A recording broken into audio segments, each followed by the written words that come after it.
ఈరోజు చంద్రబాబు నాయుడు గారి ఇంటి దగ్గరికి నిరసన తెలియజేయడానికి వెళ్ళిన కేసు సంబంధించి పోలీస్ అధికారులు నోటీస్ ఇచ్చారు. ఆ ప్రశ్నలకి వారు అడిగిన దానికి సమాధానం చెప్పడం మీదట జరిగిన వాస్తవాలని నేను ఎందుకు చంద్రబాబు నాయుడు గారి దగ్గరికి ఇంటి దగ్గరికి వెళ్ళవలసి వచ్చింది, ఎందుకు నిరసన తెలియజేయవలసి వచ్చింది, ఆ పరిణామాలన్నీ కూడా మాజీ మంత్రి ప్రస్తుత స్పీకర్ అయ్యన్న పాత్రుడు గారు గౌరవ ముఖ్యమంత్రి ఆనాటి ముఖ్యమంత్రి జగన్మోహన్ రెడ్డి గారిని ఉద్దేశించి సభ్య సమాజం తలదించుకునే విధంగా మాట్లాడిన భాష చాలా అప్రతిష్ట పాలు చేసే విధంగా, రాజకీయ వ్యవస్థని దిగజార్చే విధంగా నా కొడక, అట్ట నా కొడక, ఇట్ట నా కొడక అని చెప్పేసి చాలా చండాలంగా మాట్లాడిన భాషకి నా మనసు చెలించింది. కాబట్టి రాజకీయాల్లో ఇటువంటి వ్యక్తులు కూడా ఉంటారా? ముఖ్యమంత్రిని పట్టుకొని అట్టనా కొడక, ఇట్టనా కొడక, అమ్మ నా బూతులు తిట్టే సాంప్రదాయం కరెక్టా అని చెప్పేసి మనసు చివుమంది.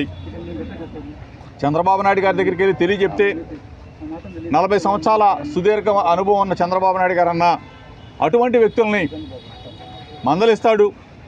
మందలిస్తే రాజకీయాల్లో కొంచెం విలువలు పెరుగుతాయన్న ఉద్దేశంతో ఆ రోజున చంద్రబాబు నాయుడు గారి ఇంటి దగ్గరికి వెళ్ళి నిరసన తెలియజేద్దామని చెప్పేసి వెళ్ళిన సందర్భంలో అక్కడ వెళ్ళిన నా మీదే దాడి జరగటం, నాతో పాటు వచ్చిన వాళ్ళని కొట్టడం, నా కారుని ధ్వంసం చేయడం, ఇవన్నీ కూడా జరిగిన పరిస్థితులన్నీ కూడా మీడియా ద్వారా ప్రజలందరూ కూడా చూశారు. నేను ఎప్పటికీ చెప్తా ఉన్నాను, రాజకీయాల్లో విలువలు, విశ్వసనీయత అవసరం. ఈరోజు గతంలో మేమున్నాం, ఈరోజు మీరు వచ్చారు. మిమ్మల్ని ప్రజలు చాలా బ్రహ్మాండమైన మ్యాండేట్ గెలిపించారు. మీరు చేయవలసిన బాధ్యతలు చాలా ఉన్నాయి. కానీ జోగి రమేష్ని అరెస్ట్ చేద్దామా, జోగి రమేష్ కొడుకుని మానసికంగా ఒత్తిడి చేద్దామా, అరెస్ట్ చేసి సబ్జైల్లో పెట్టాం.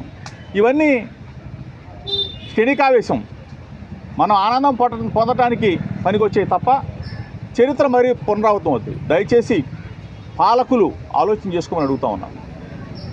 ఇది కక్ష సాధింపు కుట్రలతో రాజకీయాలు చేస్తే మరలా మీరు మనుగడ సాధించలేదు.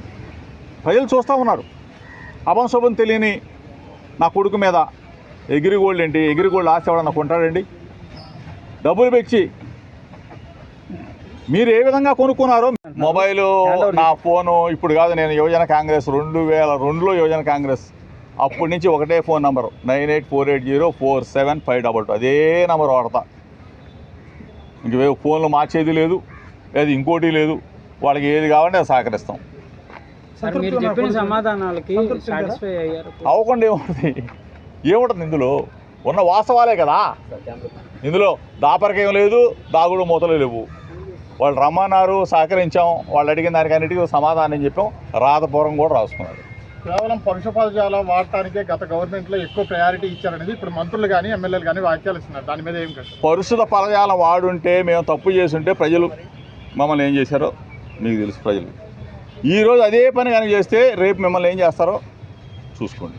అంతేగాని నేను ఇంకోటి చెప్పా, మీరు పోలవరం కడితే మేము హర్షిస్తామని చెప్పా, అమరావతి కడితే మేము హర్షిస్తామని చెప్పా, సూపర్ 6 అమలు చేయండి హర్షిస్తామని చెప్పా. కానీ దాని గురించి ఆలోచన చేయకుండా రెడ్ బుక్ తీయాలా, జోగి రమేష్ను బొక్కలు వేయాలా, జోగి రమేష్ కొడుకుని అన్యాయంగా ఇరికించాలా, ఇది కరెక్ట్ కాదు కదా, ఇది మంచిది కాదు కదా.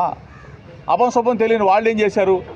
మేము ఉన్నాం కదా, సరే మా మీదే కక్ష ఉంది, తీర్చుకోండి, ఇది కరెక్ట్ కాదని చెప్పేసి మీ ద్వారా. పార్టీ సపోర్ట్ ఎంతవరకు ఉందంటే, మీరు ఒంటరిగానే ఫైట్ చేస్తున్నట్టున్నారు, పార్టీ సపోర్ట్ ఎంతవరకు ఉంది?